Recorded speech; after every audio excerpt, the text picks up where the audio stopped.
السلام عليكم ورحمة الله وبركاته.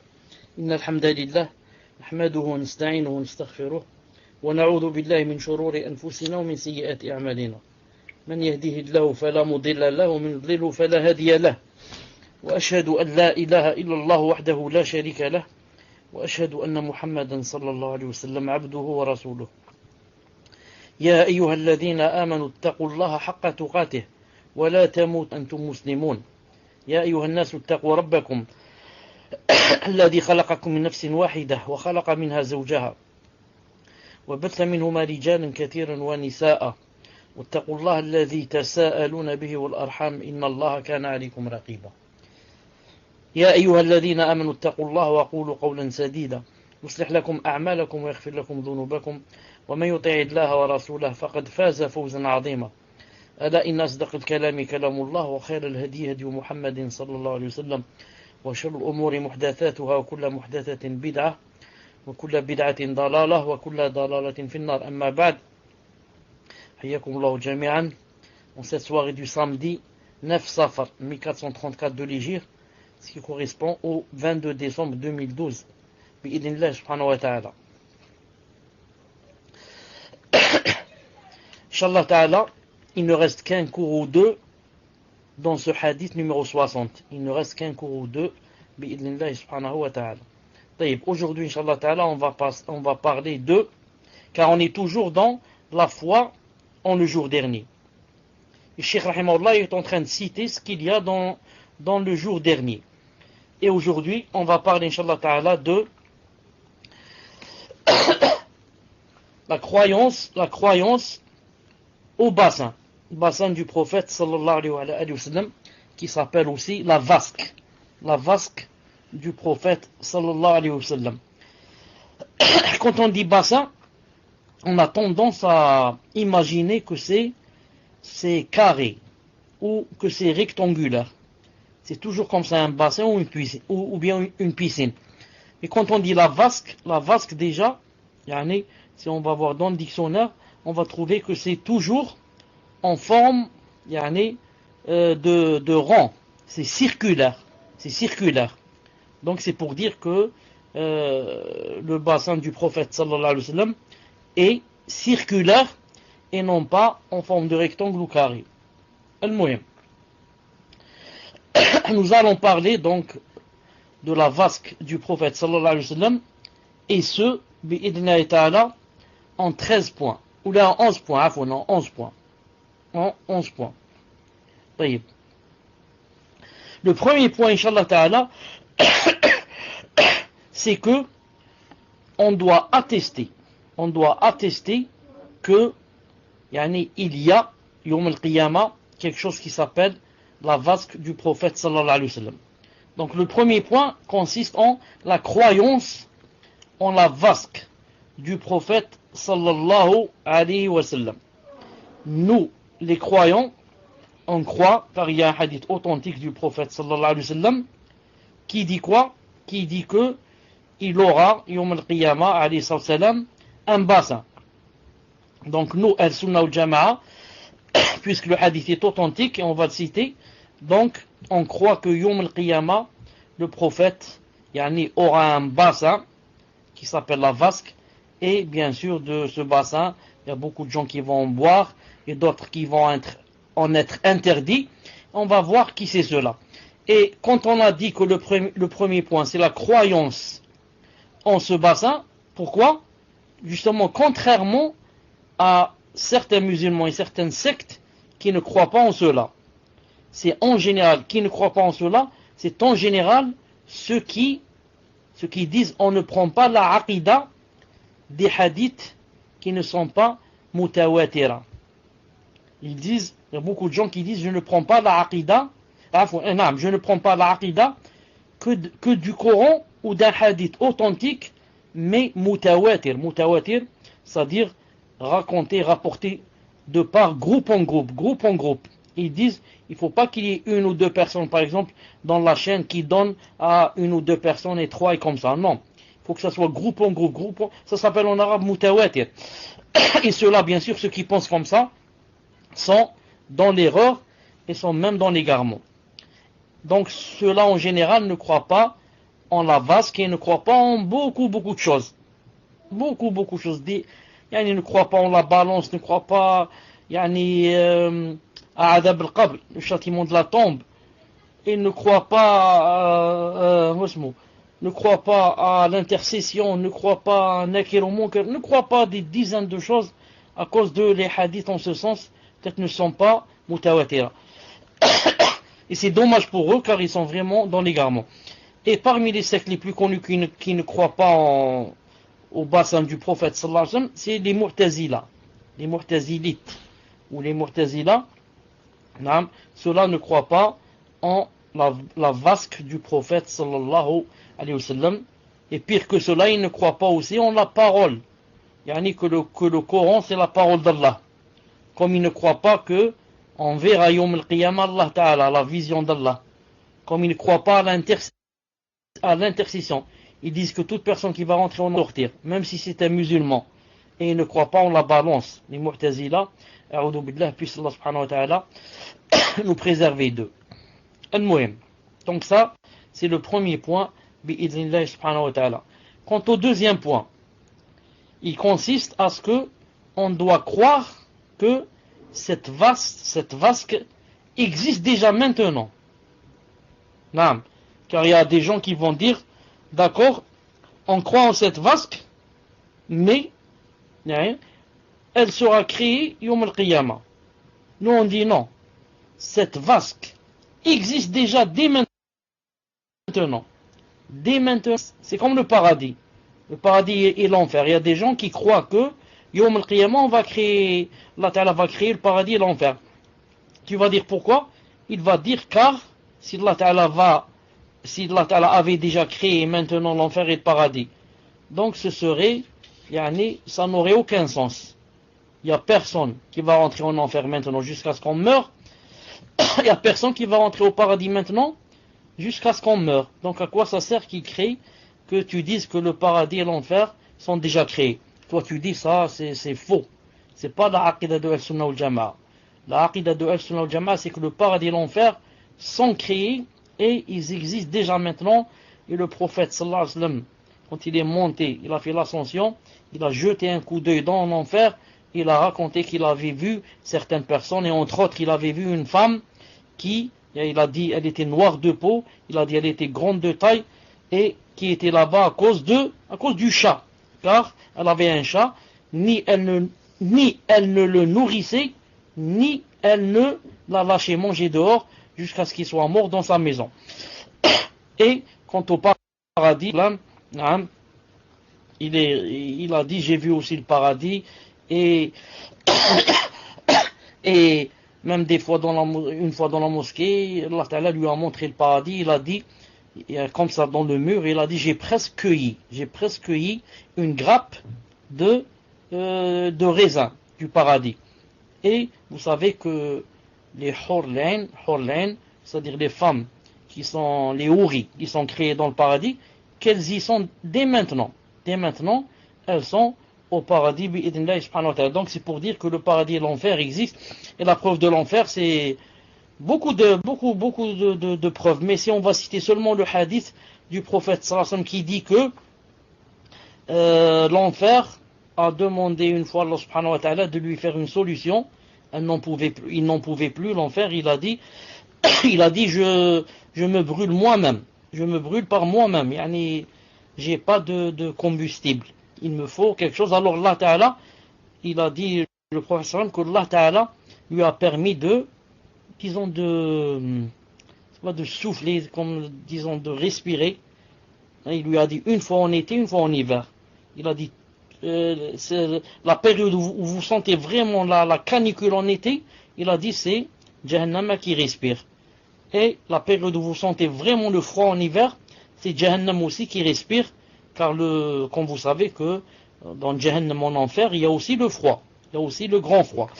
Je reviens jeudi, donc la vasque du prophète sallallahu alayhi wa sallam existe dès maintenant.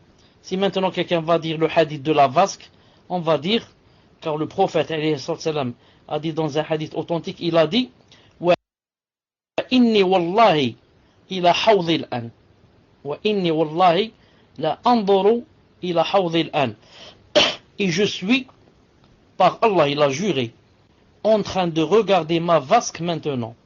Subhanallah al-Azim. Allah Ta'ala lui a montré. Si elle n'était pas créée, il ne l'aurait pas vu. Il a dit, et je suis, par Allah, par Allah, je jure, on sait jamais tu as des doutes, je vais te jurer, je jure, par Allah, que je suis maintenant en train de regarder ma vasque. Bukhari, 1258. Taïb. Maintenant,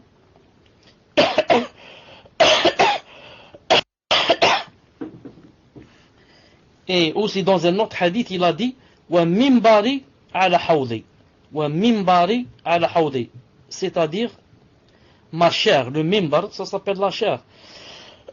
Ma chair est sur ma vasque. Ma chair, mimbari, est sur ma vasque. Les savants disent ça a deux sens, l'un des deux sens. Ou bien, maintenant, là, dans ma mosquée, là où le mimbar, ma chair, est posée, sur laquelle je monte pour faire le Jumu'ah, et faire aussi des rappels le jour de la semaine, il a dit, elle se trouve exactement sur ma vasque. Si jamais on allait creuser, vers le bas, nous on creuse, vous savez qu'on va sortir de l'autre côté et qu'il y a le ciel.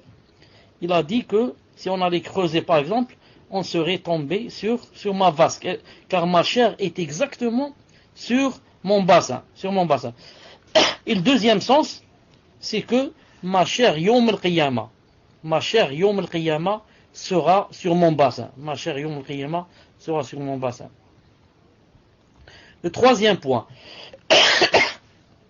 il faut croire que cette vasque est abreuvée par deux canaux provenant du Kawthar, une rivière qu'a donnée Allah subhanahu wa ta'ala spécialement au prophète sallallahu alayhi wa sallam dans le paradis. Il faut attester que ce bassin, à ce bassin vient de l'eau.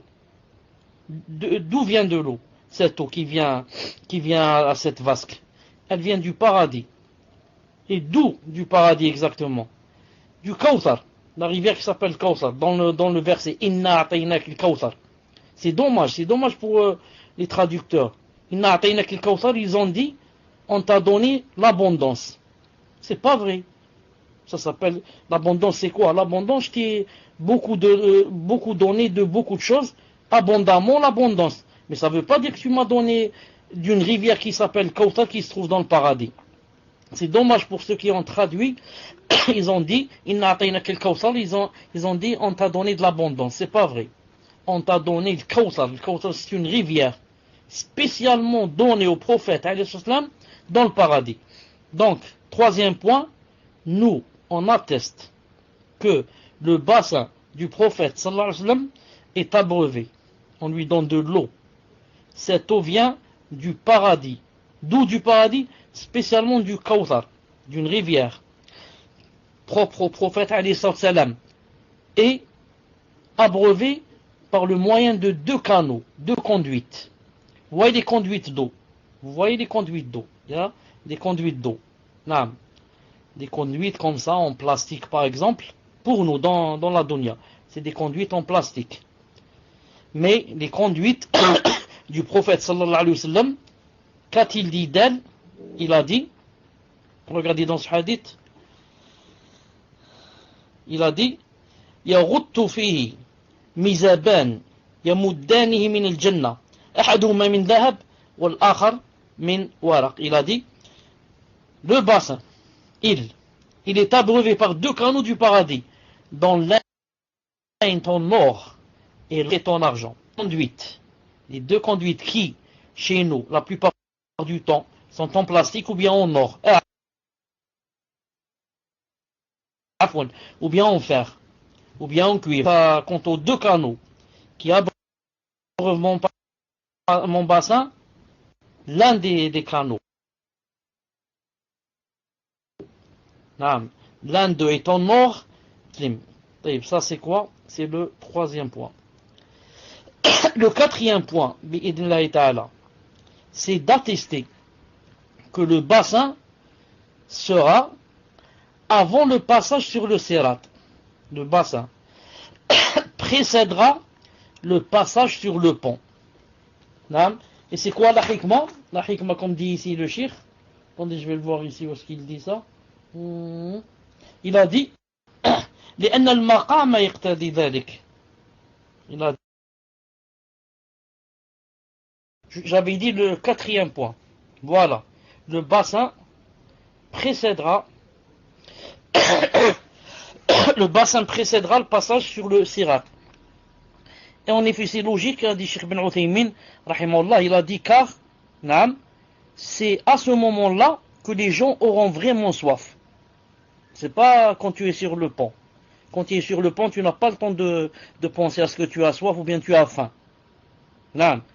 Tu penses juste, est-ce que tu vas tomber ou bien tu vas passer de l'autre côté pour entrer au paradis. C'est pour cela que la hikmah, la sagesse veut que, justement, avant le sirat,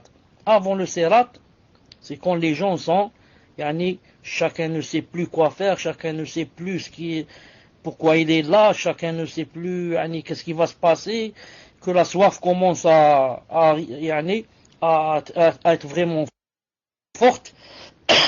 C'est là que les gens, les musulmans, les croyants et ceux qui suivent la sunna, trouveront un bassin où ils iront boire, comme on va voir, Inch'Allah Ta'ala. Al-Muhim. Ça, c'est le quatrième point. Le cinquième point. Il faudrait attester que ne boira de cette vasque que le croyant en Allah Azza wa Jal et en son messager et celui qui suivait la sunna. Ne boira de cette vasque, de ce bassin, que le croyant en Allah Ta'ala en son messager. Donc, les kuffars, les bouddhistes, les chrétiens, les juifs, tout cela, en seront privés, bien sûr. En seront privés. Même des musulmans, même beaucoup de musulmans en seront privés. C'est pour ça qu'on a dit, et celui qui suivait la sunna du prophète sallallahu alayhi wa sallam. Celui qui était dans l'égarement, musulman, mais égaré. Il y en a beaucoup. Il est musulman, mais quoi? Il est égaré. Celui-là, il en sera privé. Quand on va dire, par exemple, chiite. Non, c'est croyant, c'est kafir. Chiite, c'est musulman. Rafidi, celui qui insulte les sahaba, et dit que Aïcha fait la zina, celui-là, il est kafir. Mais il y a des chiites, des simples. Non, celui-là, il était musulman, mais loin de la sunna. Comme Ahbash, comme tout cela.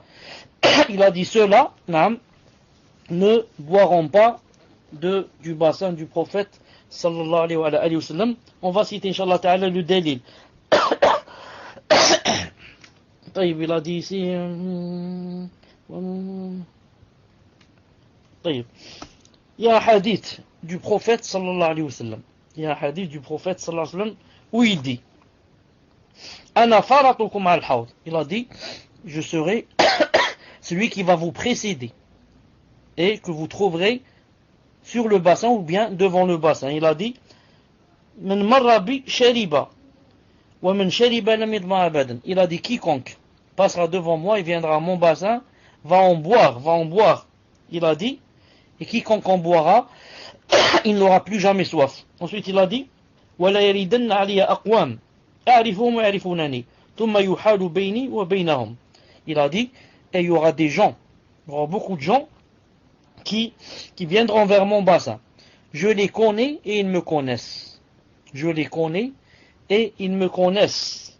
Mais il y aura comme c'est-à-dire un obstacle entre eux et moi. Un obstacle entre eux et moi, c'est-à-dire qui les empêchera de venir vers moi pour boire. Il a dit, c'est-à-dire quand je demanderai pourquoi et qu'est-ce qui se passe, il a dit on me répondra innaka la tadri ma ahdathu ba'dak. Tu ne sais pas ce qu'ils ont fait après toi. Tu es mort, naam, et donc par conséquent tu ne sais pas ce qu'ils ont fait après toi. Il a dit fa'aqulu suhqan liman baddala ba'di. Alors je vais dire yani, puisse Allah vous éloigner, puisse Allah Ta'ala vous éloigner et éloigner tous ceux qui ont changé après moi, changé ma sunna et yani, ont inventé des choses et des bid'a, etc. Tout cela, puisse Allah subhanahu wa ta'ala les éloigner maintenant de moi.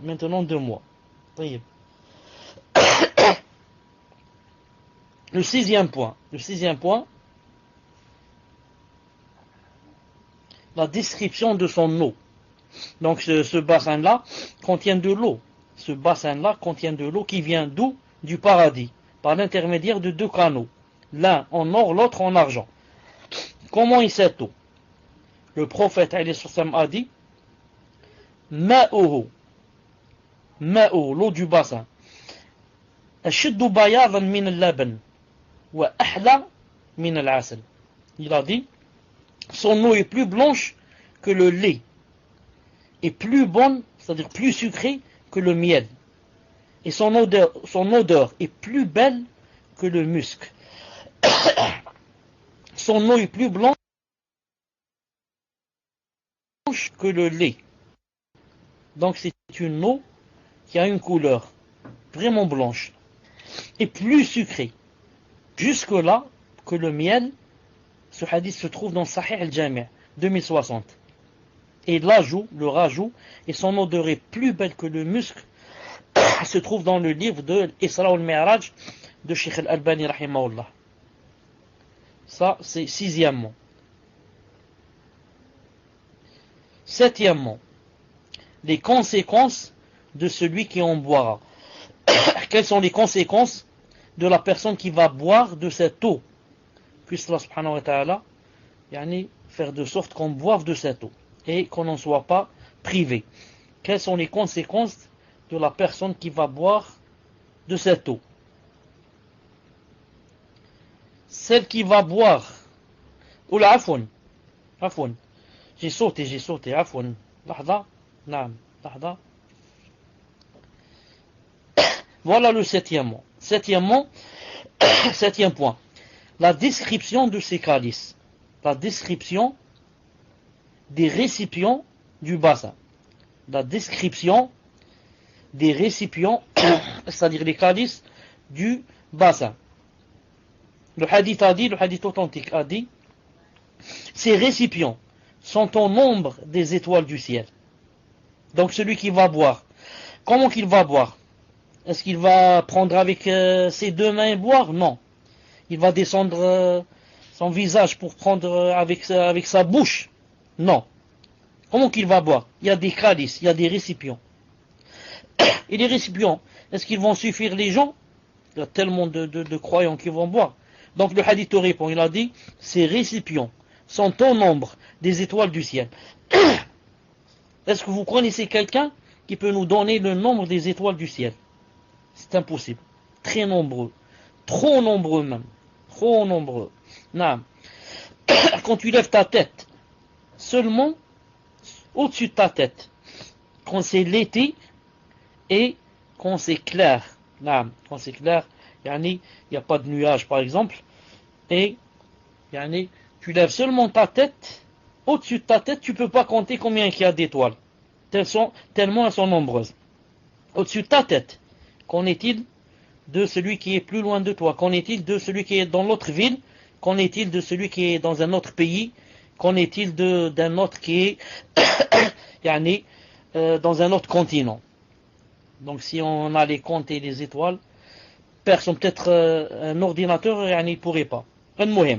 Donc les récipients, le nombre du récipient est égal au nombre des étoiles du ciel. Ça c'est septièmement. Maintenant, huitièmement, quelles sont les conséquences de celui qui en boira? C'est ça maintenant le huitièmement que moi j'avais mis en septièmement, mais c'est ça le huitièmement. Quelles sont les conséquences de celui qui en boira? Réponse. Huitième point, celui qui en boira n'aura plus jamais soif. Celui qui en boira n'aura plus jamais soif. C'est-à-dire, ni quand il sera sur le pont, ni avant le pont, ni après le pont. À partir du moment où on lui permettra d'en boire, il n'aura plus jamais soif. Et ce jour-là, croyez-moi, vraiment, vraiment, vraiment, les gens auront soif. Mais, celui qui en boira n'aura plus jamais soif, même quand il sera sur le Sirat. Et même quand il sera après le Sirat, c'est-à-dire sur la passerelle, avant de rentrer au paradis. Neuvièmement, qui en boira? Les premiers. Quels sont les premiers qui vont en boire? On a dit qu'en général, d'abord, n'en boira que les gens d'Al-Sunnah ou Al-Jama'a. Ça, c'est premièrement. Non. Deuxièmement, maintenant, de Al-Sunnah ou Al-Jama'a. Qui va en boire en particulier? Il a dit أول الناس ورودا عليه فقراء المهاجرين الشعث رؤساء الدانس عفوا الشعث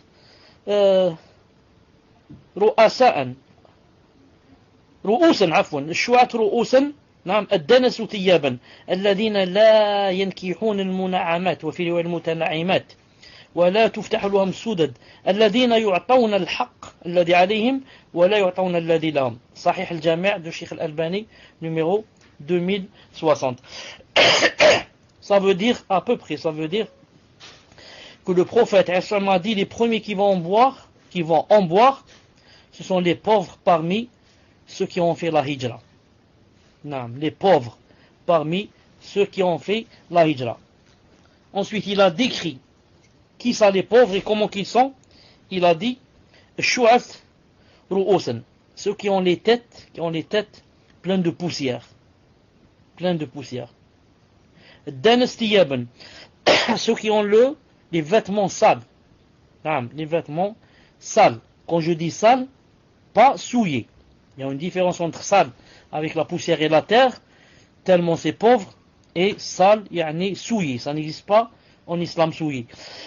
الذين ينكحون لا ينكحون المنعمات والمتنعمات dans une autre version. Il a dit ceux qui n'étaient pas mariés avec les femmes المتنعمات qui vivaient seulement dans les délices. Il y a certaines épouses connues pour n'aimer que les délices. Elles veulent vraiment les délices de cette vie, les plaisirs de cette vie. Il a dit ce sont les hommes qui n'étaient pas mariés avec ce genre de femmes-là. Ensuite, il les a décrits encore, il a dit et c'était ceux qui, on ne leur ouvrait pas, comme par exemple des sortes de parapluies, quand il pleut ou là. Qu'est-ce que ça veut dire ça? Ça se voit que ce n'était pas ceux qui avaient vraiment des comment on dit ça, manasib, étaient vraiment haut placés, au point où ils avaient par exemple comme des gardes du corps comme ça qui leur ouvraient le parapluie quand il pleut, etc. Non, il a dit ce sont des gens simples. On ne leur ouvrait pas le parapluie, ni quand il fait froid, ni quand il fait chaud. C'était des gens simples. Et il a dit sont les personnes à qui on leur donnait jamais leurs droits. Non. C'est tellement ils n'avaient pas d'importance, tellement ils n'avaient pas une grande place dans la société. Ce n'est pas des ministres, ce n'est pas des directeurs généraux qui ont des connaissances partout. Il a dit ceux-là, ils n'avaient même pas leurs droits. Ils n'avaient même pas accès à leurs droits. Il a dit ce sont bien sûr ceux-là, les favorisés, les premiers qui vont boire de mon eau. Comme a dit alayhi salam. Donc, maintenant le dixième point. C'est par rapport à la superficie de ce bassin. Il a dit alayhi salam Inna hawdi la ab'ad min ila il y a un bassin, mon bassin, sa superficie. J'avais dit que le prophète sallallahu alayhi wa sallam avait dit que mon bassin, il a dit, est plus distant, plus grand que la distance qu'il y a entre Eila et Aden. J'avais dit que Ayla c'était une ville de Palestine. Et Adn, je ne suis pas très sûr, mais je crois que c'est une ville au Yémen. Imaginez la distance qu'il y a entre Palestine et le Yémen. Mais Cheikh bin Uthaymin rahimahullah a dit que la superficie du bassin du prophète sallallahu alayhi wa sallam, il a dit, c'est un mois de marche sur le chameau. Il a dit un mois de marche sur le chameau de longueur et un mois de marche sur le chameau de largeur. Imaginez, quand on va monter sur un chameau et qu'on va marcher un mois sans arrêt, combien de kilomètres on va faire? Sûrement des centaines de kilomètres. Il a dit, ensuite la largeur c'est la même chose, des centaines de kilomètres, même si le bassin du prophète est circulaire et n'est pas rectangle. Circulaire et n'est ni carré ni rectangle. Al-Muhim. 11e et dernier point, les autres prophètes ont-ils aussi des vasques? Les autres prophètes ont-ils aussi des vasques? Réponse, le prophète sallallahu alayhi wa sallam a dit, dans le hadith numéro 2156 dans Sahih al-Jami', il a dit Inna li kulli nabiyyin hawdan wa innahum yatabahawna ayyuhum aktharu warida wa inni arju an akuna aktharahum warida. Le prophète sallallahu alayhi wa sallam a dit chaque prophète possède un bassin et ils se vanteront tous, ils vont se vanter de qui est le bassin le plus fréquenté. Et j'espère vraiment avoir le plus grand nombre de personnes qui viendront boire du mien. Hadith authentique 2156 dans Sahih al-Jami'. Donc, le 11e point, on doit croire que chaque prophète aura sa vasque. Et que chaque prophète voudra se vanter quel est le bassin qui est le plus fréquenté. Et le prophète, par modestie a dit, j'espère vraiment avoir le plus grand nombre de personnes qui viendront boire du mien.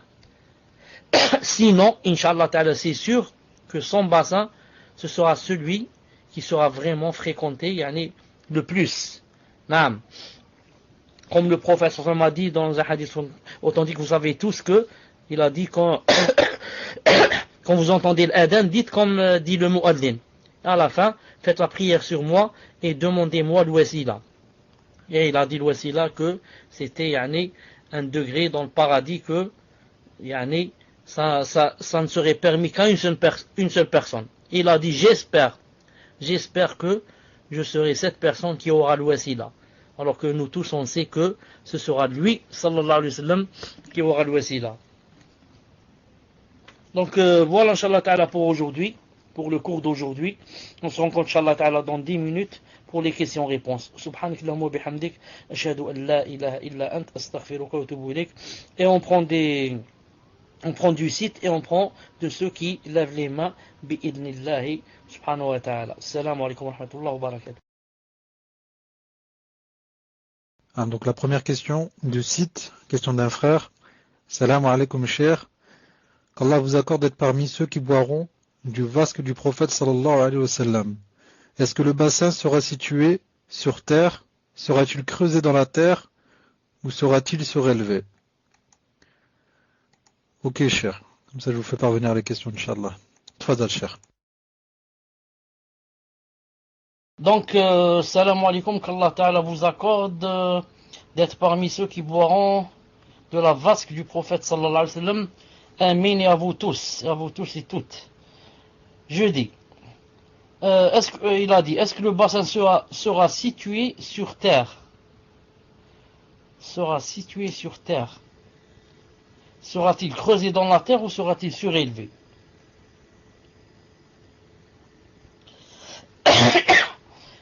Je ne sais pas si c'est la même question ou bien ce sont deux questions. Je ne sais pas si c'est la même question ou bien deux questions. Vous savez que le jour du jugement et tout ce qui va se passer, etc., que ce sera sur terre et que la terre va être changée. Et que c'est cette terre qui sera, comme dans le hadith dans le Bukhari, sera comme un pain. Il a dit étendu. Le pain, c'est-à-dire quand avant de le rentrer dans le four. Quand les femmes le préparent, je sais pas comment on dit ça en français, une mohem avec la pâte. Donc, sera étendu. Naam. Est-ce que maintenant le bassin sera creusé ou bien surélevé? Allahu a'lam. Allah subhanahu wa ta'ala a'lam. Pourquoi? Ce sont des choses de l'invisible. Et les choses de l'invisible, ça a besoin de quoi? Ça a besoin du verset et du hadith authentique. Tant qu'il n'y a pas ça, on ne peut pas répondre bi'idhnillahi ta'ala. Tfaddal inshallah ta'ala pour la deuxième question. Donc, question suivante. Question du salon. Question d'une sœur. Salam alaikum wa rahmatullah. Est-il permis de dire chaque matin et chaque soir, avec les invocations de protection, la dua pour protéger son enfant contre le mauvais œil, les démons et les animaux venimeux? Ou est-ce une bid'a? Si oui, comment protéger son bébé tout le temps?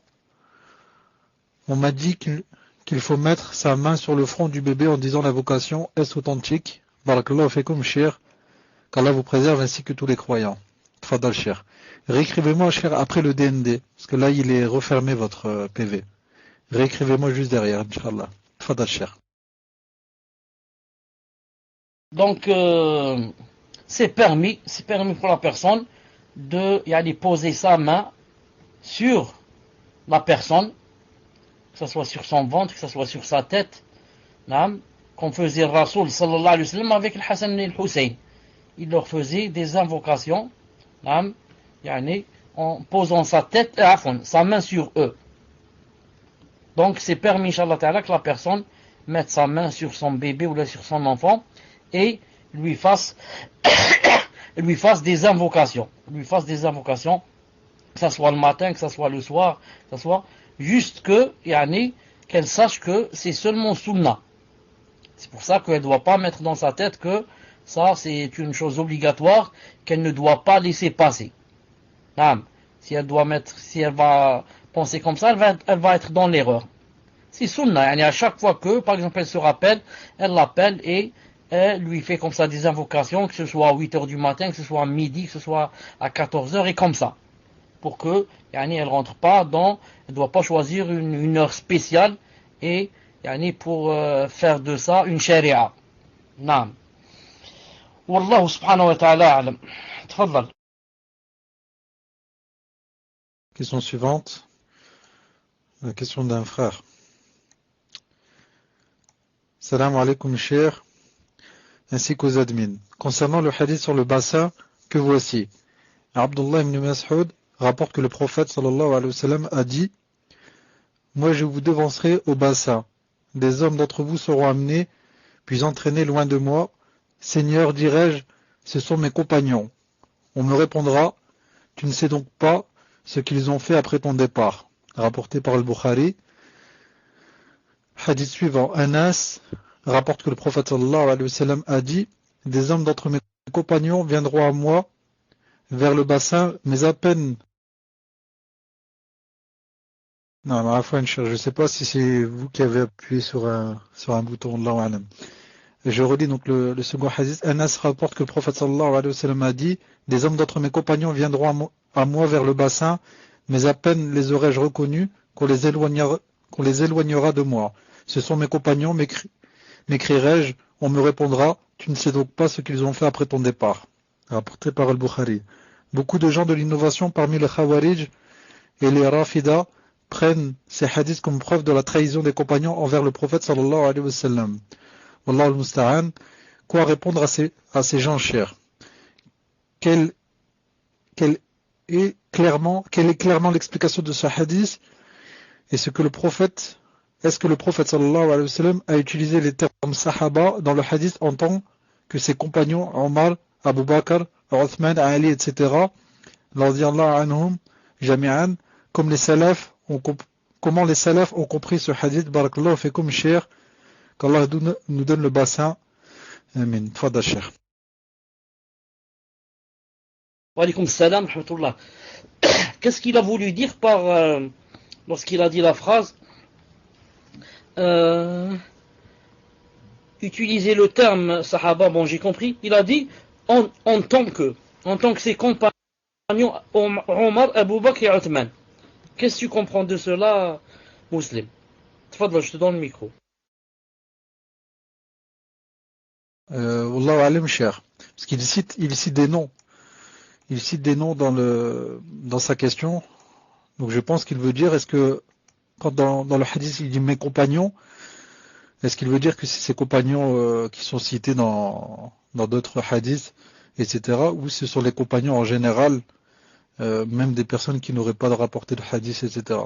Je pense qu'il fait la différence entre ces compagnons-là et les compagnons en général. Wallahu alam. Tfaddal, cher. En fait, cher, je pense qu'il faut comprendre entre le général et le particulier. Naam, voilà. Je pense que le frère veut dire, est-ce que quand le prophète sallallahu alayhi wa sallam a dit mes compagnons, est-ce que c'était du particulier, c'est-à-dire des compagnons, certains compagnons, ou alors mes compagnons en général? Wallahu alam, c'est ce que j'ai compris et c'est ce que le frère confirme. Tfaddal, cher. Naam, j'ai compris ce que veut dire la personne. Le prophète alayhi salam a dit dans un autre hadith, je l'ai cité tout à l'heure je crois, il a dit qu'en parlant toujours du bassin, il a dit les gens que je connais et qui me connaissent. Il a dit comme ça. Donc, qui me connaissent, ils me connaissent. Il a cité donc ceux-là. Quand il a cité ceux-là, ça ne veut pas dire que ce sont seulement eux. Il y aura aussi d'autres qu'il n'a jamais vus et que eux aussi ne l'ont jamais vu. Et dans un autre hadith, il a dit que yani, de parmi vous, certains parmi vous. Donc, ce qu'on va résumer de cela, c'est que certains gens qui viendront Yawm al-Qiyamah et qui seront expulsés du bassin, parmi eux, il y aura certains qui ont vu le prophète sallallahu alayhi wa sallam. Et la plupart, ce sont ceux qui ne l'ont pas vu et ne l'ont pas encore vu. C'est la plupart. Mais, parmi ceux qui vont être expulsés, il y a un certain nombre, un nombre petit, mais parmi de ceux qui ont vu le prophète sallallahu alayhi wa sallam. Cette chose-là a poussé les rawafid a'udhu billah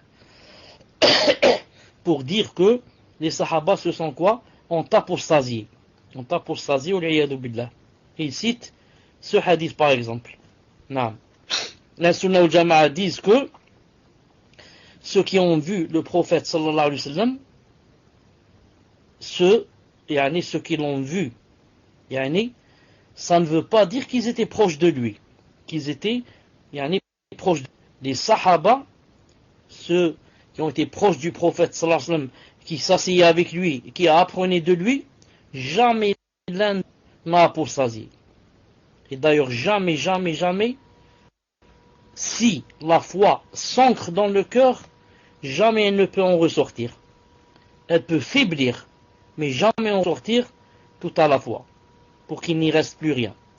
C'est pour cela que toute personne que vous voyez, dont vous avez entendu, même de nos jours, une sœur était, masha'Allah, etc., avec les gants, niqab, etc., elle a apostasie. Ça veut dire que celle-là n'a jamais goûté la saveur de la foi. C'était juste apparemment pour nous. Et pour elle, c'était une sorte de mode. Elle a vu toutes les sœurs niqab, elle a dit, je vais essayer cette mode.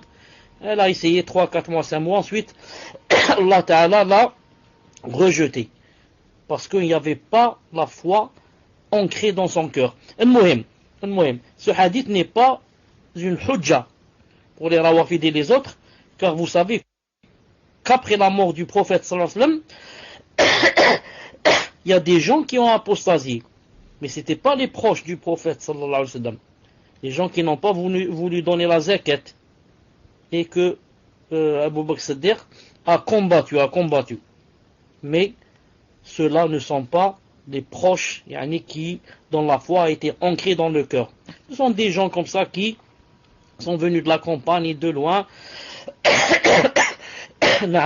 sont rentrés pour des raisons matérielles quelque temps en islam. Ensuite, dès que le prophète est mort, ils ont quitté. Puisse Allah subhanahu wa ta'ala nous préserver d'eux. J'ai oublié de dire que quand le prophète sallallahu alayhi wa sallam a dit que Yom al-Qiyamah, vous viendrez vers moi, etc., et que j'ai un bassin, et quiconque n'aura plus jamais encore soif, etc., ils lui ont dit à Rasulullah, comment vas-tu nous reconnaître? Le hadith est authentique. Il a dit, je vous reconnaîtrai parce que vous viendrez Ghurlan. Vous viendrez Ghurlan, c'est-à-dire que je vous connaîtrai, car quand la personne est circoncise, Allah Ta'ala va lui rendre la chose qu'elle n'en a plus. Il a dit, je vous reconnaîtrai à cause de les traces du wudu. Les traces du wudu. Vous savez que toutes les autres nations n'avaient pas le wudu qu'on avait nous, disons de cette façon-là. Et donc dommage à celui qui ne priait pas, par exemple. Celui qui ne priait pas, donc, il n'aura pas la trace de l'wudu.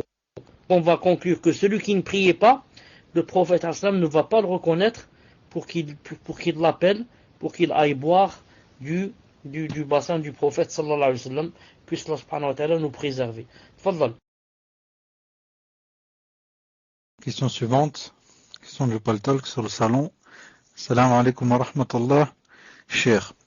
J'ai souhaité tout d'abord vous remercier pour vos cours qui sont très bénéfiques, masha'Allah. Qu'Allah Ta'ala vous récompense de la meilleure des façons, notamment par le Firdaus. Voici ma question, je suis une sœur. Une sœur m'a présenté un frère pour un éventuel mariage, Inch'Allah. Je ne connais pas très bien la sœur. Elle me dit que le frère est du Minhaj. Le frère dit suivre Ahl Sunnah wal Jama'a, mais il est contre le sectarisme.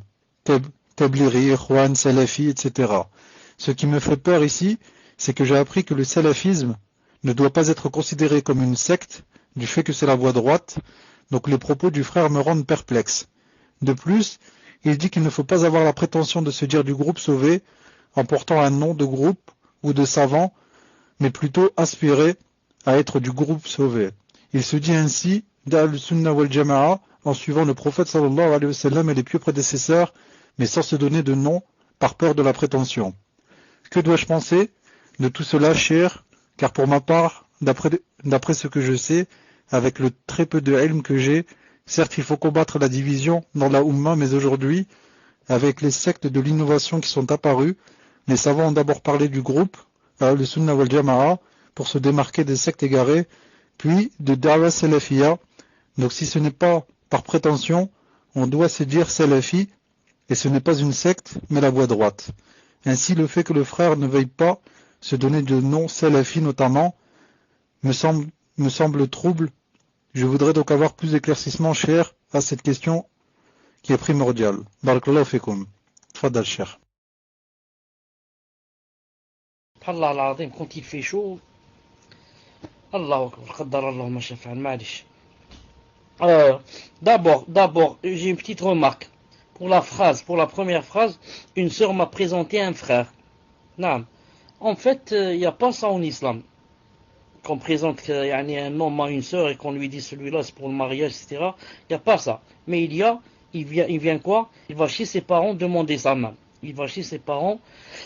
Demander sa main. Ensuite, il y aura, Inch'Allah Ta'ala, pour voir dans quel minhaj il est, etc. Ça c'est une remarque. Deuxièmement, si ce frère veut dire, par je ne dis pas je suis salafi, dans ce sens que j'ai peur si je dis cela que je me suis fait tazkiya. Non, salafi c'est vraiment la voie droite, c'est vraiment les salafs, c'est les sahaba, c'est ceci, cela. Donc j'ai peur que je n'ai pas ce niveau. Non, j'ai honte de dire ça ou quelque chose comme ça pour ne pas rentrer dans l'ostentation, la prétention, etc. C'est plus ou moins excusable. Mais s'il veut dire non, je ne dois pas dire que je suis salafi pour ne pas dire que je suis dans une secte ou quelque chose comme ça. Dans ce cas-là, il se trompe. Naam. Tu dois savoir dans quelle branche tu es. Dans quel groupe. Tu dois savoir. Et tu es, que tu le veuilles ou pas, dans un groupe. Que tu le veuilles ou pas. Tu es ou bien Tabligh, ou bien Ahbash, ou bien Sunnah ou Jama'a, Salaf, Naam, ou bien Ikhwan, ou bien Tabligh, ou bien Soufi, ou bien Mu'tazili, ou bien tu es, que tu le veuilles ou pas, même si toi tu ne le sais pas. Même si toi tu ne le sais pas.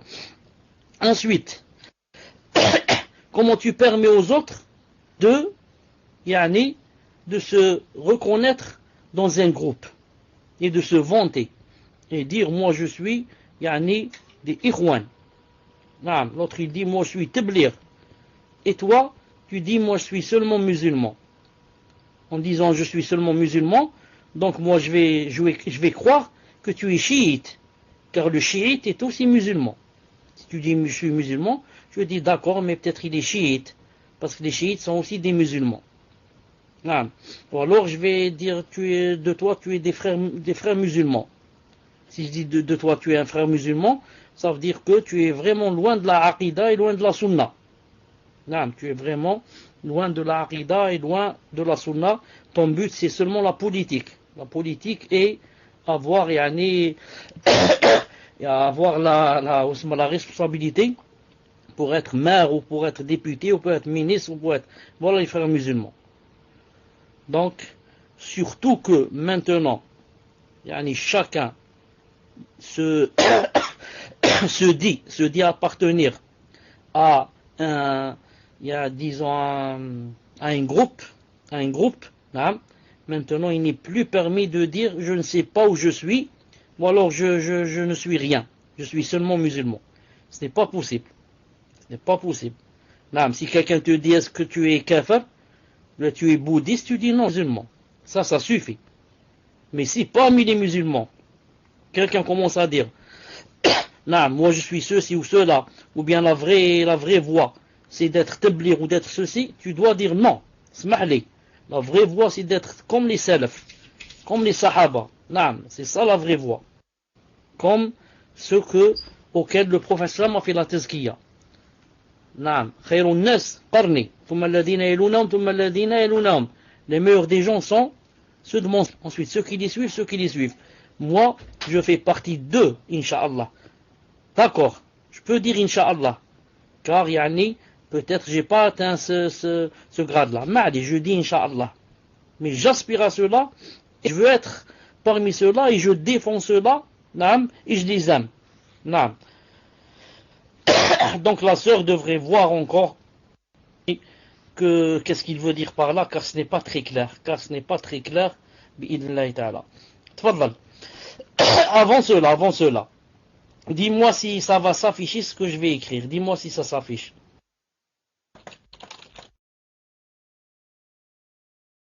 Naam, cher, c'est affiché. Tfaddal, cher.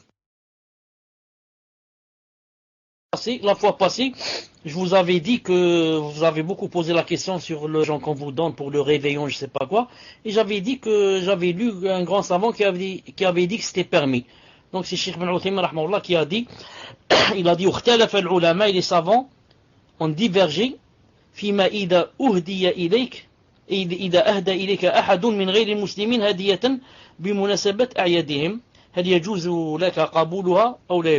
a dit les savants ont divergé dans le fait que si jamais quelqu'un qui n'est pas musulman t'offre un cadeau occasion de l'une de leurs fêtes, l'une des fêtes des kuffars, il te donne un cadeau. Un cadeau, c'est par exemple l'argent. Est-ce que c'est permis de prendre ou ce n'est pas permis? Il a dit فمن علماء من قال لا يجوز أن تقبل هدية في أيديهم. Il a dit, il y en a parmi des savants qui ont dit que c'est pas permis de prendre un cadeau qui se donne en l'occasion de l'une de leurs fêtes. لأن ذلك عنوان الرضا بها. Il a dit car ceci est une preuve de l'agrément. Si tu prends le cadeau, ça veut dire que tu agrées leur fête. ومنهم من يقول لا بأس به. Et d'autres savants ont dit c'est permis. Il n'y a pas de mal. وعلى كل حال, dans tous les cas, إذا لم يكن في ذلك محظور شرعي, et dans tous les cas, s'il n'y a pas une interdiction religieuse, وهو أن يعتقد المهدي إليك أنك راض بما هم عليه فإنه لا بأس بالقبول. Il a dit, s'il n'y a pas une interdiction religieuse en cela, qui consiste à ce que celui qui t'a offert pense ou bien atteste en te donnant ce cadeau, et si tu le prends, il va croire que tu agrées donc leur religion.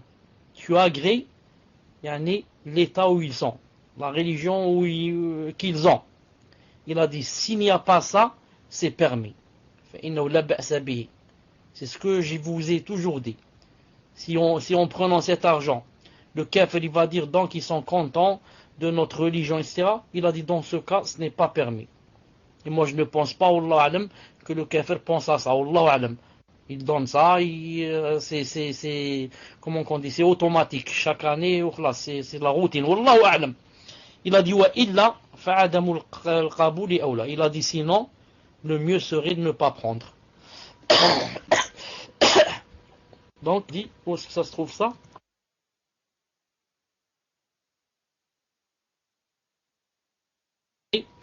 مجموع فتاوى ورسائل شيخ بن عثيمين,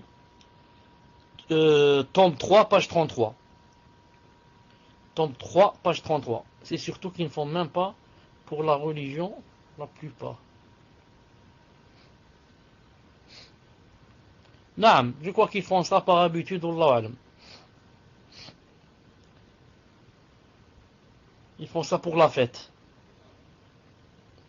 Naam, tfadlal pour une autre question. Non, mes chers, la remarque que j'ai faite, elle est dans le sens où ce que vous avez dit par rapport au fait que si on accepte les cadeaux, etc., c'est qu'on accepte leur religion. La plupart des gens, en tout cas des gens ici que je connais personnellement en France, d'origine donc française, ceux qui font Noël ne font même pas ça pour la religion. D'ailleurs, quand on leur demande s'ils vont à l'église, etc., le jour de Noël ou la veille car il y a une messe, Allahu A'lam, la veille de Noël, ils n'y vont pas. Ils n'y vont pas, ça représente un petit pourcentage des personnes qui se rendent à la messe. Ils font ça juste par rapport aux festivités, avoir les cadeaux, etc. C'est plus à but festif, Allahu A'lam, qu'à but religieux. Question suivante. Question du salon. Question d'une sœur. Assalamu alaikum wa rahmatullahi wa barakatuh, cher. Comment se reconnaîtront les gens de la Sunna le jour dernier, et comment sauront-ils s'ils pourront boire dans le bassin, c'est-à-dire iront-ils d'eux-mêmes boire instinctivement? Barakallahu fikum wa jazakumullahu khayran. Et enfin, c'était une question du site et non pas du salon. Tfadal cher. Naam, je viens juste de répondre à cette question. Le prophète al-Islam, naam, les appellera. Le prophète al-Islam les appellera, naam, quand il les verra. Et ils ont dit, ya Rasulullah, comment vous allez nous reconnaître? Il a dit que, entre autres, il a cité des choses, entre autres, il a dit les traces du wudu. Il a dit les ablutions, naam, quand maintenant nous on fait les ablutions. On ne sait pas ce qui se passe.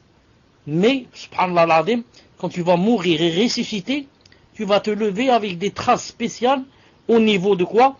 Au niveau des parties, là où tu faisais les ablutions. Le visage, les mains, subhanallah al-azim.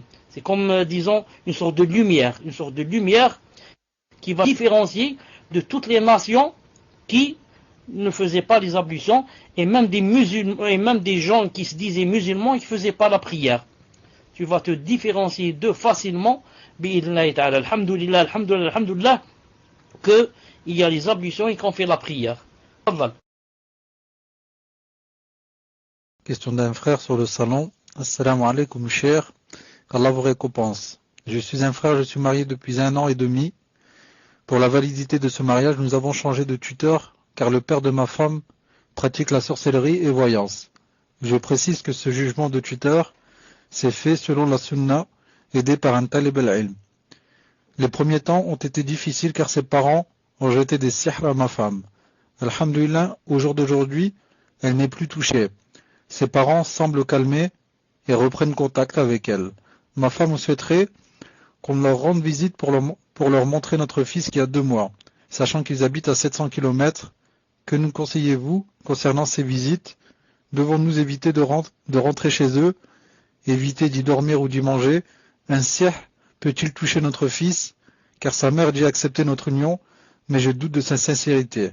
Barakallahu fikum pour vos cours et bons conseils. Tfadal cher.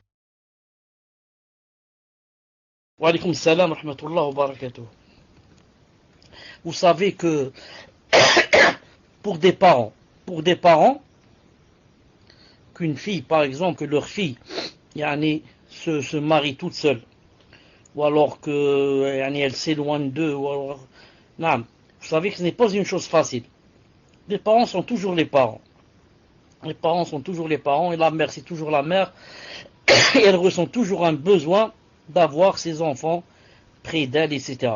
C'est pour cela que je conseille à toute personne qui n'a pas de lien de parenté, de faire la piété, la piété filiale, c'est-à-dire de contacter les parents, etc.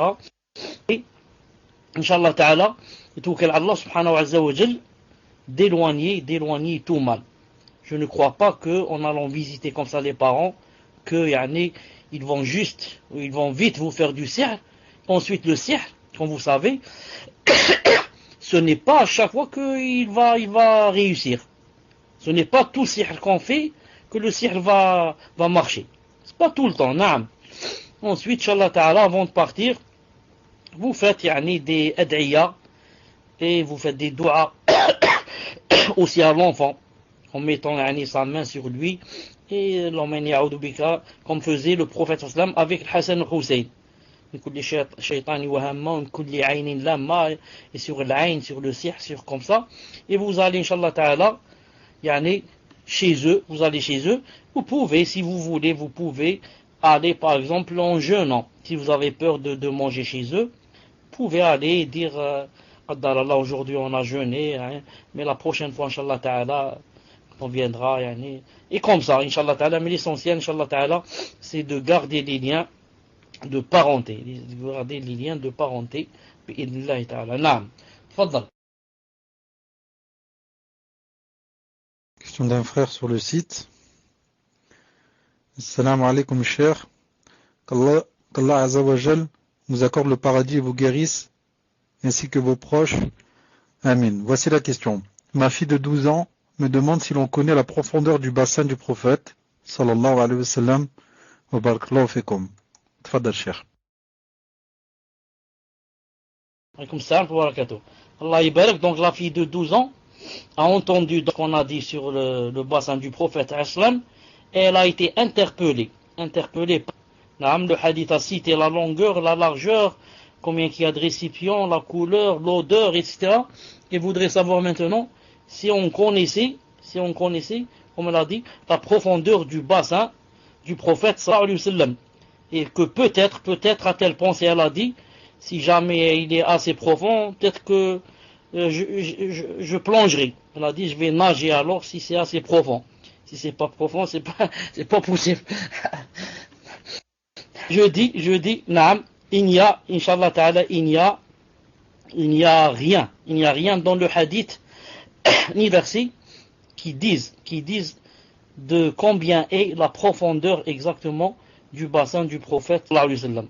Donc c'est pour cela qu'on ne peut pas parler dans une chose où il n'y a ni hadith authentique, ni verset. Si jamais, Inch'Allah Ta'ala, on tombe sur quelque chose, on dira à notre fille, bi'idhnillahi ta'ala, quelle est la profondeur du bassin du prophète sallallahu alayhi wa sallam. Tfaddal. Question d'une sœur sur le salon. Assalamu alaikum wa rahmatullahi wa barakatuh, cher. Je suis une sœur convertie portant le djilbab, walhamdulillah. Je souhaite fortement porter le niqab, Inch'Allah, mais je vis dans un pays de kufr où ils interdisent cela. Que me conseillez-vous, cher, le porter malgré leurs lois ou attendre de faire la hijra? De plus, Afan, puis-je le soulever devant la famille à mon mari, quand on se réunit par exemple pour des repas en famille ou autre, car ils peuvent décrire mon visage. Barakallahu fikum, cher, qu'Allah vous récompense et vous élève en degré. Tfaddal, cher. Wa alaykoum salam wa rahmatullah wa barakatuh. Moi personnellement, je suis de l'avis qu'il n'est pas obligatoire. Mais si jamais maintenant, toi tu veux le mettre, c'est bien de le mettre. Car comme a dit Cheikh Al-Albani rahimahullah, il a dit même s'il n'est pas obligatoire, mais c'est bien de le mettre comme le mettaient les épouses du prophète sallallahu alayhi wa sallam. Mais maintenant je voudrais te dire que si tu le mets, Attention, car si tu le mets en mettant dans la tête qu'il est obligatoire, dans ce cas, tu ne pourras pas le relever si tu es avec la famille de ton mari. Car pour eux aussi, ça sera obligatoire que tu le mettes devant eux. Car ce sont des étrangers par rapport à toi. C'est-à-dire que, par exemple, le frère de ton mari peut se marier avec toi si ton mari te divorce ou meurt. Donc tu n'as pas le droit de le relever devant le frère de ton mari ou bien ses cousins. Sauf bien sûr avec les gens avec lesquels tu ne peux pas te marier. Ceux-là, tu peux leur montrer ton visage, comme par exemple l'oncle de ton mari, ou bien le père de ton mari. Donc voilà le conseil que je te donne, Inch'Allah Ta'ala, réfléchis bien. Si tu le mets, pas le mettre, comme quoi il n'est pas obligatoire, dans ce cas, ma'alish, il n'est pas obligatoire. Mais si tu le mets avec l'idée, l'intention que c'est obligatoire, tu ne pourras plus, montrer ton visage aux personnes qui peuvent se marier avec toi. Là, fais l'istikhara, Inch'Allah, et tawakkali à Allah. Tfadal. Question d'un frère sur le salon, sur le site. Salam alaikum cher. Concernant les gens qui boiront des bassins des autres prophètes, tels que Moussa, Isa, Ibrahim, alayhim salam, est-ce que cela signifie qu'ils seront tous des gens du paradis? Et plus généralement, est-ce que celui qui sera autorisé à boire du bassin du prophète sallallahu alayhi wa sallam, cela signifie qu'il passera le pont Sirat sans tomber? Barakallahu fikum. Tfadal cher.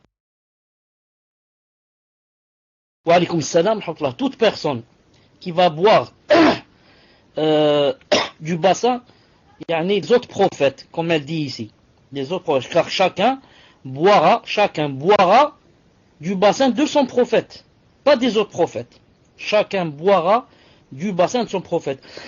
Et toute personne qui a eu le privilège de boire du bassin, ça veut dire bi'idhnillah ta'ala qu'elle fait déjà partie des gens du paradis. Qu'elle fait partie des gens du paradis. Si quelqu'un va dire donc du moment où elle va boire, classe, donc elle est apaisée, elle n'aura plus peur, ceci, cela, on va dire non, ce n'est pas une preuve. Tu peux boire, masha'Allah, tu n'auras plus soif, comme ça dit le hadith. Mais il n'a pas dit que tu n'oublieras pas. Peut-être que tu vas boire, masha'Allah, tu vas plus avoir soif, mais ensuite tu vas oublier, est-ce que tu fais partie du paradis ou non, est-ce que tu peux passer le sirat ou non, et comme ça. Qu'est-ce qu'il y a dans la question aussi? Est-ce que, en général, celui qui sera autorisé à boire du bassin prophète, cela signifie-t-il qu'il passera le pont sans tomber? Allahu a'lam. Pour la dernière question, Allahu a'lam. Car ce qu'il faut savoir, c'est que la personne qui tombe du sirat, qui tombe en bas, ça ne veut pas dire aussi que elle ne va plus sortir de Jahannam. Ça ne veut pas dire que elle ne va plus sortir de Jahannam. Mais si elle est croyante, elle rentrera en enfer à cause des grands péchés qu'elle a fait et que Allah Ta'ala n'a pas pardonné. Ensuite viendra un jour où elle sortira, soit après avoir terminé, expier ses péchés, soit qu'elle sortira par intercession de sallallahu alayhi wa sallam, ou bien que Allah Ta'ala fera sortir de lui-même, comme c'est dans les hadiths authentiques. Wallahu Ta'ala alam, tfaddal. Question suivante, question d'un frère sur le salon. Salam alaikum cher. Vous avez dit que le paradis et l'enfer sont déjà créés. Je voudrais savoir si des hommes, comme par exemple des prophètes, que la paix soit sur eux, afin, ou des hommes pieux y résident déjà, comme ce que le prophète sallallahu alayhi wa sallam a croisé durant l'ascension, ainsi que ce qu'Allah Azza wa Jal a cité qui sont tombés martyrs à Badr. Ou est-ce que c'est un paradis intermédiaire? Et la même chose pour l'enfer, comme Pharaon par exemple, ou la femme et l'histoire du chat. Barakallahu fikum pour votre réponse, et qu'Allah vous guérisse et vous donne une longue vie pour que vous continuiez à nous faire des cours aussi bénéfiques. Amin. Tfadal cher. واسمك فوزي du 30.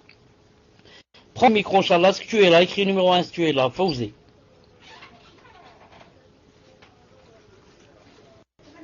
Non, prends le micro, Inch'Allah, explique ce que tu as à dire, et le temps que je réponde à la question, Inch'Allah, tfadhal.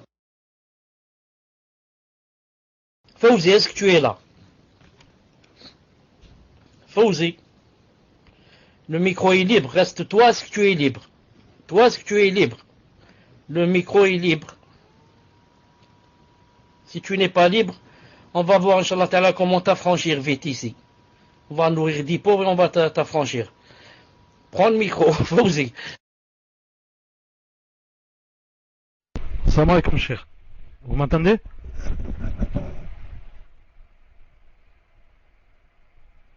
Alhamdulillah. Désolé, cheikh, parce que j'avais un problème avec mon micro. J'essayais de le prendre et je vous voyais toujours avec le micro. En fait, cheikh, c'était pour renouveler l'annonce par rapport aux dons pour la mosquée que nous sommes en train Inch'Allah, de construire ici dans notre ville. Et en fait, je voulais que ce soit vous qui parlez pour nous, yani pour que les frères et sœurs puissent nous aider dans cette construction, Inch'Allah. D'accord. Moi, je t'ai donné le micro car je voulais yani, que tu dises que, voilà, par exemple, on n'a pas reçu d'argent ou bien on n'en a pas reçu assez, etc. C'est pour ça que je t'ai donné le micro pour que tu expliques un peu. Mais malish. Donc je dis ce que j'ai compris du frère Fawzi, c'est que la fois passée il avait fait un appel pour une aide pour la construction d'une mosquée, que maintenant il dit que yani, les dons ont été vraiment yani, peu, naam, et que on a fait comme don que à peu près 200 euros. 200 euros. Donc c'est dommage pour un salon où il y a 250 personnes. Naam, si seulement on avait donné 1 euro, ça aurait fait 250, ça veut dire plus de 200. Rappelez-vous le hadith du prophète sallallahu alayhi wa sallam, dans le Cheikh Al-Albani a dit sahih, que le prophète a dit que quiconque naam, construit une mosquée, il a dit, même si c'est comme le nid d'un pigeon. Le nid d'un pigeon. Vous savez, le nid d'un pigeon, c'est combien petit? Une mosquée où yani, seulement une personne peut-être prier ou deux. Il a dit, Allah subhanahu wa ta'ala lui construira une maison dans le paradis. Allah ta'ala lui construira une maison dans le paradis. N'ayez pas peur de la pauvreté. N'ayez pas peur de la pauvreté. Le prophète alayhi salam a juré que quand quelqu'un fait l'aumône, fils abillah, que son argent ne se réduirait pas, mais qu'au contraire, il va quoi? Il va grandir. Cet argent va monter et non pas descendre. Et en donnant quelque chose fils abillah, qu'est-ce qui va se passer? Cet argent va rentrer encore une fois en plus importante, et fais des calculs et tu verras si ça ne va pas rentrer encore plus. Ensuite, c'est une occasion que Allah subhanahu wa ta'ala te donne pour faire ce qu'on appelle sadaqa jariya. C'est quoi sadaqa jariya? Quand tu aides à construire une mosquée, ça veut dire que tant que cette mosquée ne sera pas détruite, tant que chaque personne qui va y prier, ou bien lire le Coran à l'intérieur, ou bien dire subhanallah, alhamdoulilah, tout ce qui se passe dans cette mosquée, subhanallah al-adim, tu vas avoir une part de récompense jusqu'à ce que la mosquée soit détruite. Imagine combien d'années va rester une mosquée. Des centaines d'années. Tu es dans ta tombe des centaines d'années et des hasanats vont arriver. Et subhanallah, quand tu seras dans la tombe et que tu verras les hasanats arriver, naam, tu vas dire Allahu Akbar, je suis vraiment fautif. Pourquoi ce jour-là, le shaitan m'a vaincu, j'ai pas donné. Subhanallah al-Azim.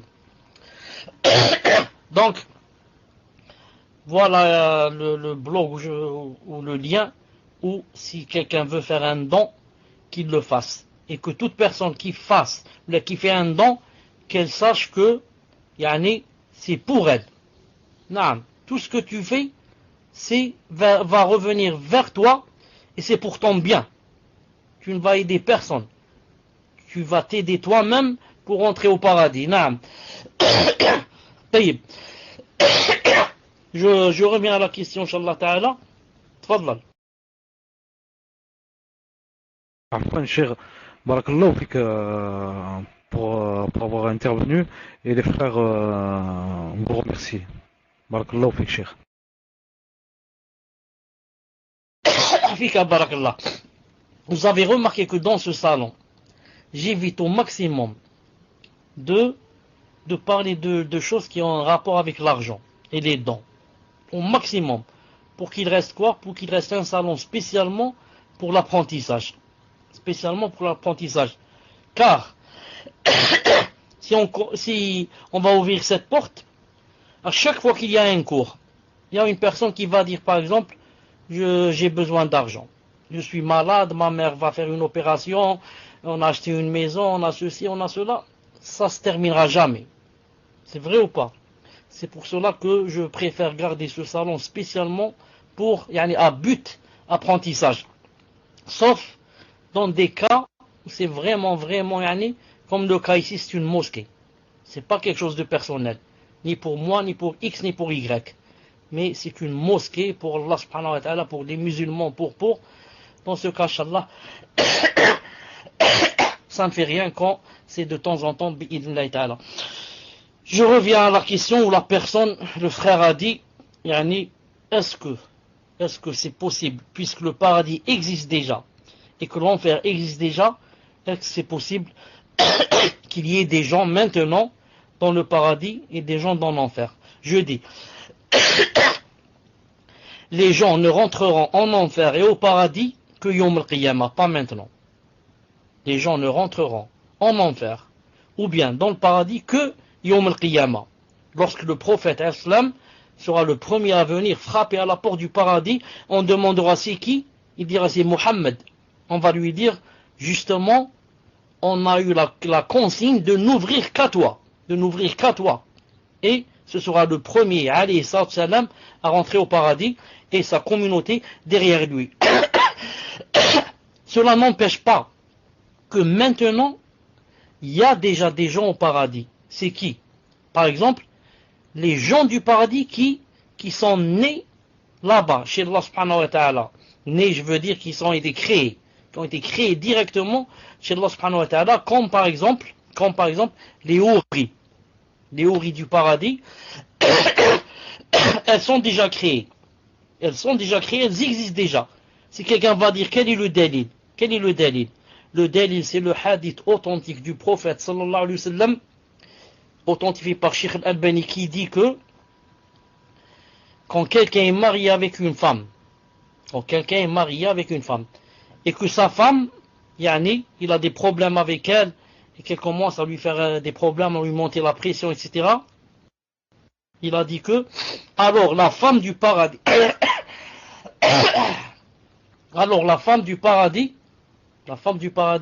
va dire à la femme qui est en bas, mais elle n'entend pas, bien sûr. En ce sens, laisse-le. Amen. Laisse-le, arrête de lui faire des pressions. Il ne tardera pas à nous rejoindre. Il ne tardera pas à nous rejoindre. Donc, c'est une preuve que elle existe et que, elle parle avec les femmes qui font des problèmes. Donc, autre chose, pour l'enfer, il n'y a pas plus pervers, plus coffre, plus que par exemple Pharaon. Et Allah Ta'ala, en parlant de Pharaon, il a dit An-naru yu'raduna 'alayha ghuduwan wa 'ashiyya wa yawma taqumu as-sa'ah adkhilu ala fir'auna ashad al-'adab. Il a dit An-nar, le feu, matin et soir, il leur est exposé.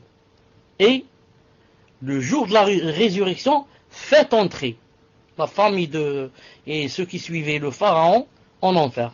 Donc le jour de la résurrection, faites les entrées, pas maintenant. Quant à maintenant, le feu auquel ils sont exposés matin au soir, c'est quand ils sont dans la tombe. Quand ils sont dans la tombe. Reste pour terminer, je vais dire, terminer cette question. Je vais dire, quant aux croyants et les martyrs par exemple. Il y a un hadith authentique que les croyants et les martyrs qui sont morts et qui vont rentrer au paradis, que maintenant, ils sont dans le paradis, mais pas sous forme humaine. Il a dit dans Tuyur, vous savez ce que c'est? C'est comme des oiseaux, c'est-à-dire, yani, qui ont des ailes, etc. Ça s'appelle Tuyur, ce qui vole, volatile ou quelque chose comme ça, ou la volaille, ou bien, il a dit, et si ce sont des martyrs, il a dit, yani de couleur verte.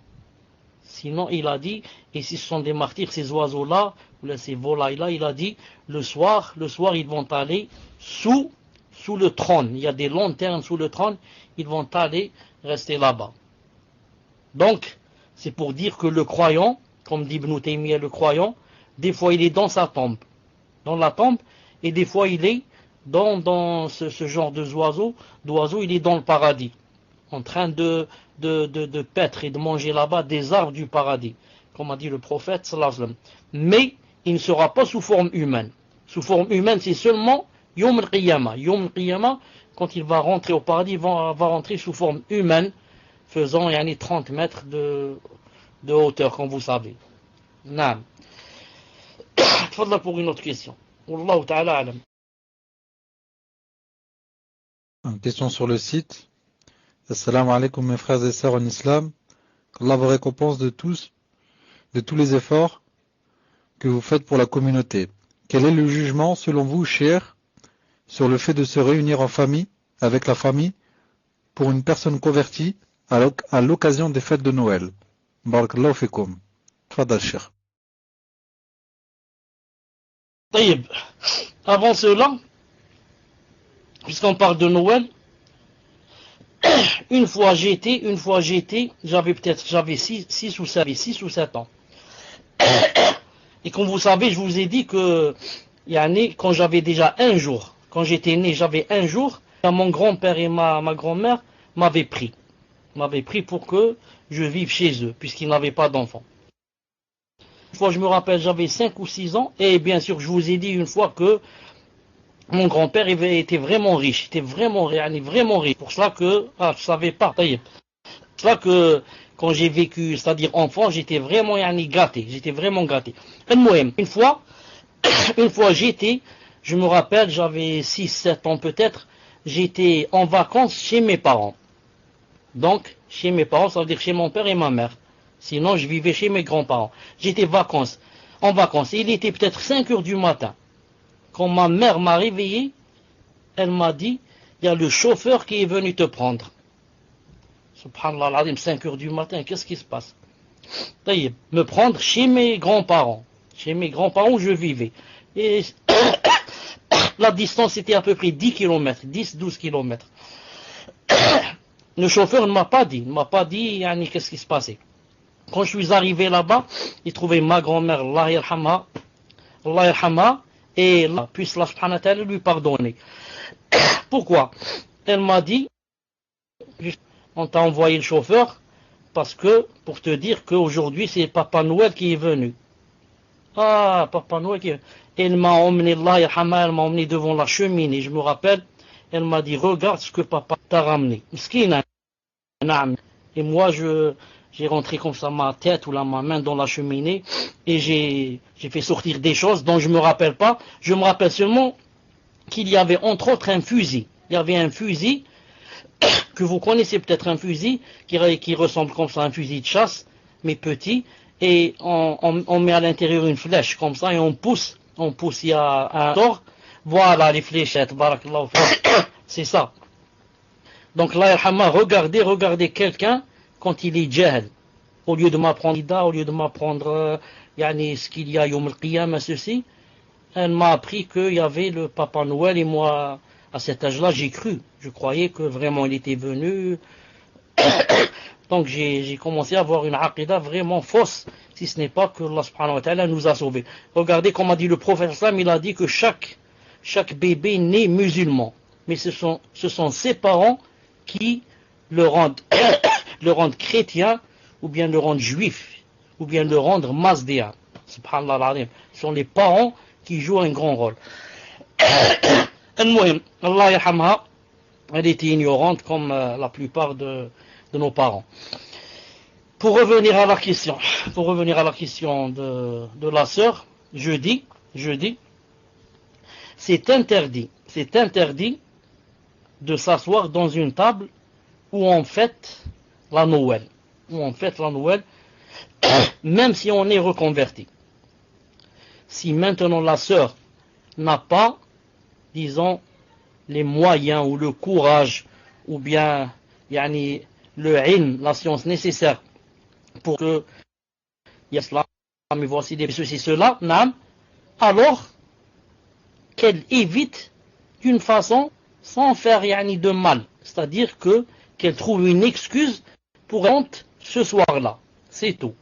Si elle veut pas, elle veut pas ceci, elle veut pas cela, elle veut pas faire de problème, alors pour qu'elle sauve ça pour elle, car le fait de s'asseoir avec eux pendant la Noël, ça veut dire que dans le cœur, j'agrée cette chose-là.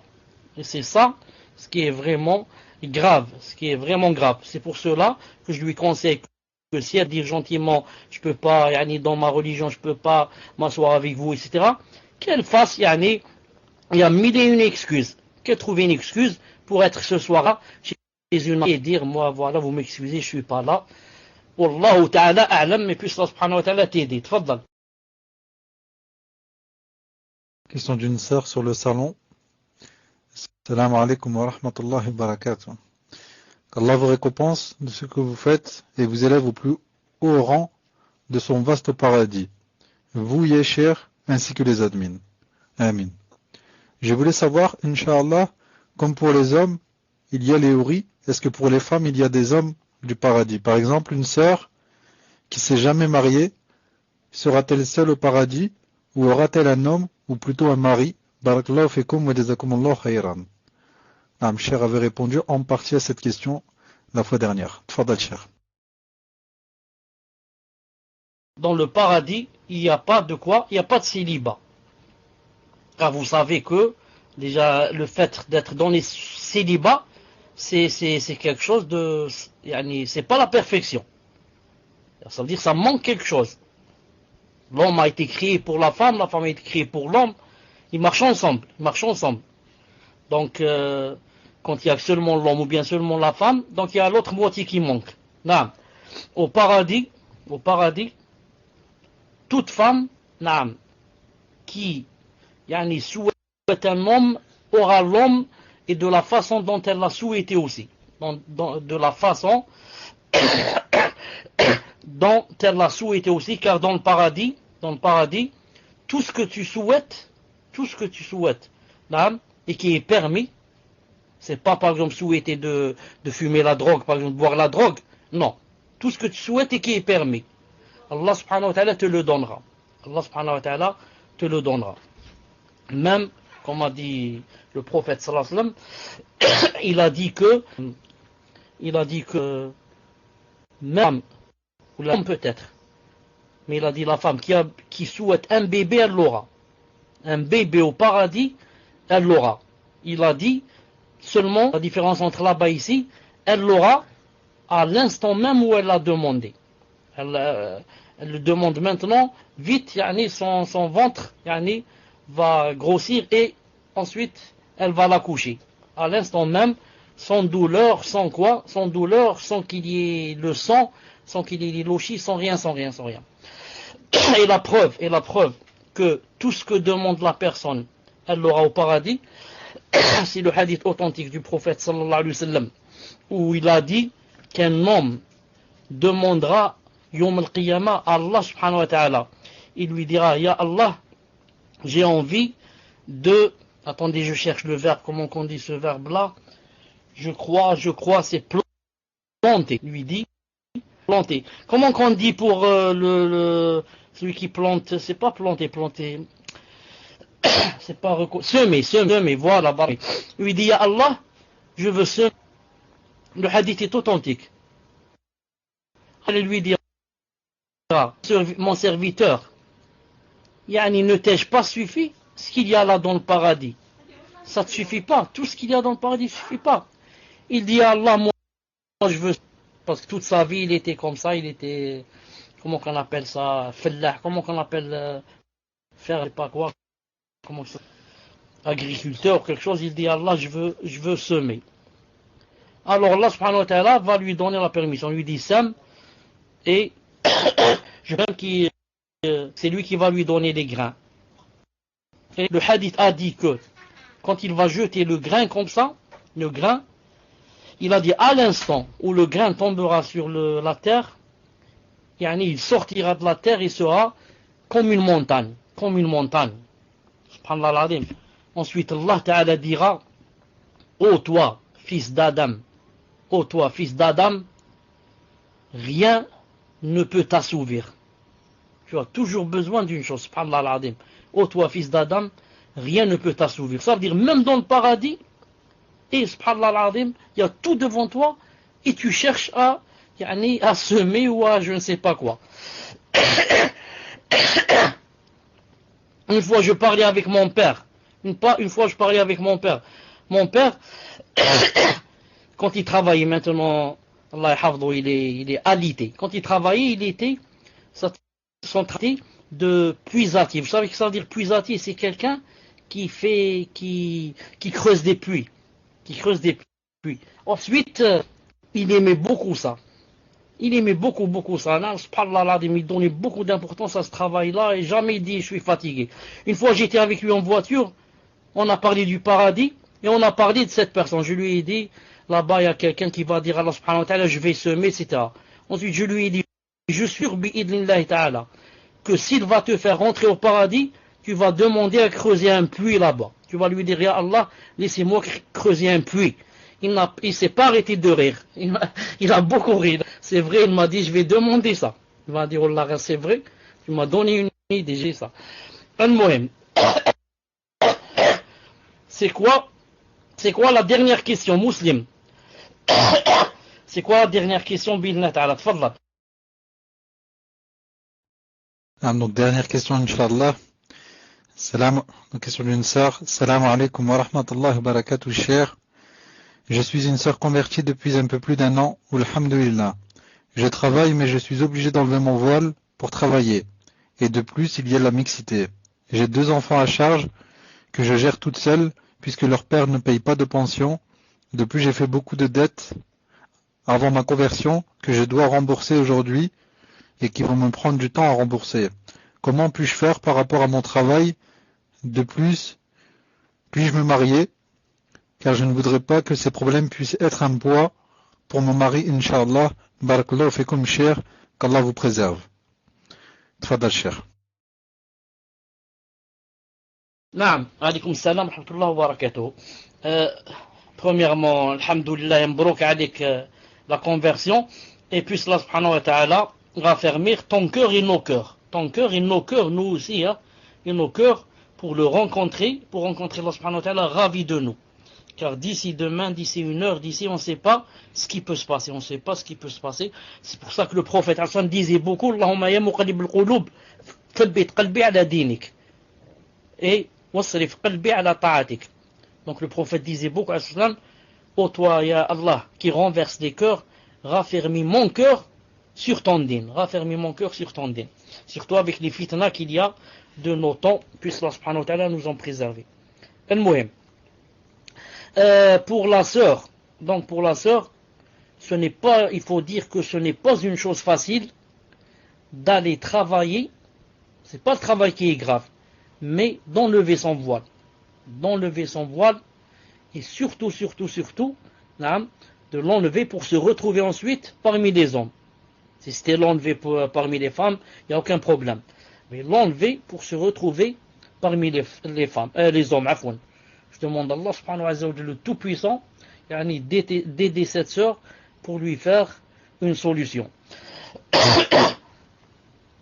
Donc je crois, Wallahu ta'ala alam, pour moi, c'est un avis, Wallahu alam, la solution serait de faire tout son possible pour se marier incessamment, pour se marier le plus tôt possible, en demandant à Allah et de faire beaucoup de doigts, de trouver un mari qui accepterait que tu restes à la maison et que ce soit lui qui paye tes dettes.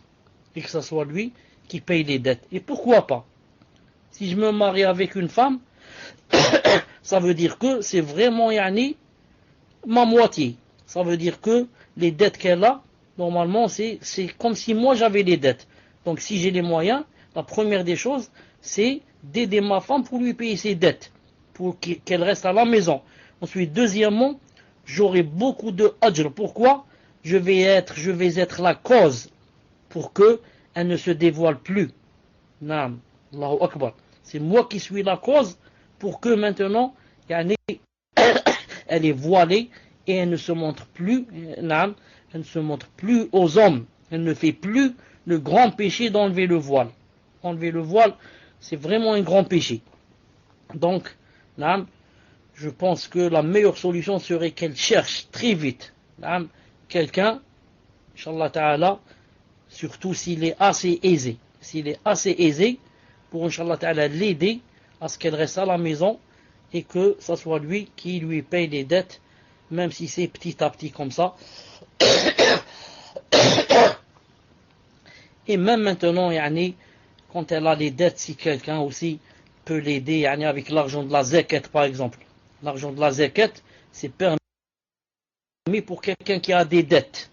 Surtout si elle a dans l'intention de payer ses dettes et d'arrêter d'aller se découvrir à cause du travail. Je demande à Allah Ta'ala le Tout-Puissant de l'aider et de lui faire une solution incessamment. Je demande à Allah Subhanahu wa Ta'ala le Tout-Puissant de l'aider et de lui faire une solution pour qu'elle ne soit plus dans la darura d'aller se découvrir. Voilà, Inch'Allah Ta'ala, pour aujourd'hui.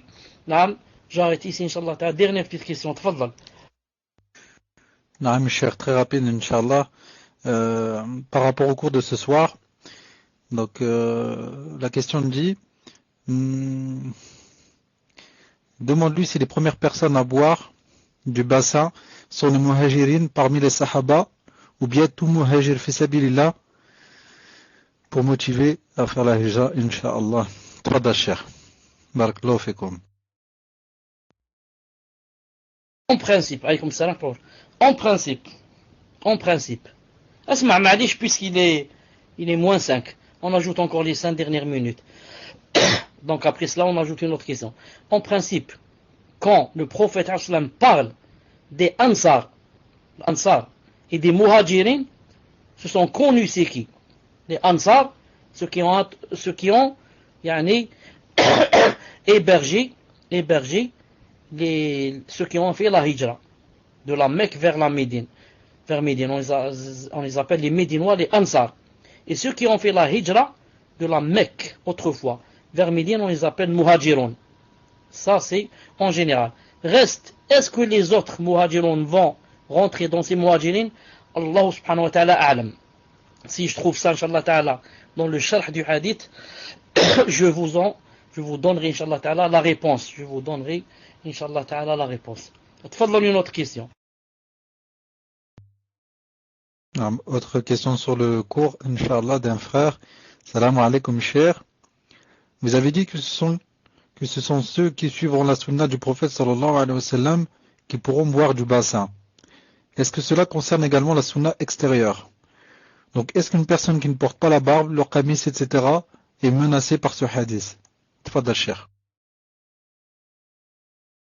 La personne qui ne porte pas le qamis n'est pas menacée par ce hadith, car le qamis n'est pas obligatoire. Il faut bien faire la différence entre la barbe et le qamis. Et beaucoup de gens confondent et disent la sunna, donc tout est sunna, donc tout est obligatoire. Je dis le qamis n'est pas obligatoire. C'était le meilleur habit qu'aimer le prophète sallallahu alayhi wa sallam. Donc toi en le mettant, ça veut dire que vraiment tu aimes le prophète alayhi wa sallam et tu voudrais t'habiller comme lui et faire tout comme lui. Donc tu as des récompenses pour l'avoir mis. Quant à la barbe, c'est autre chose. Pour l'homme, elle est obligatoire.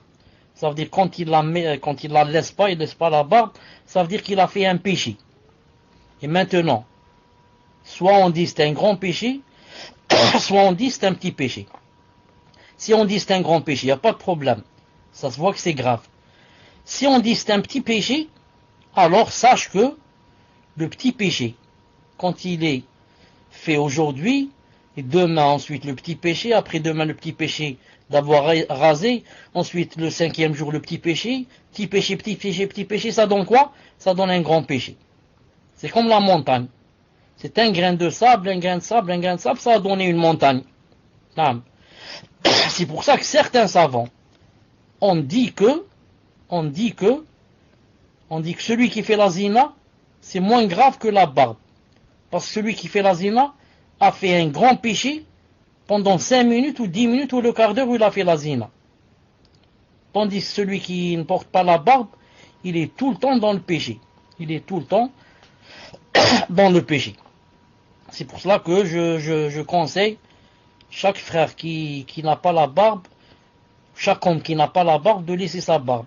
Je ne lui dis pas, il commence comme ça, d'un coup, à la laisser grande, jusqu'à ce qu'elle arrive au nombril, mais je lui dis au moins qu'il ne se rase pas. Au moins qu'il ne se rase pas. Pourquoi? Pour qu'il ne rentre pas dans le fait de changer la créature d'Allah subhanahu wa ta'ala. Changer la créature d'Allah ta'ala. Allah ta'ala a voulu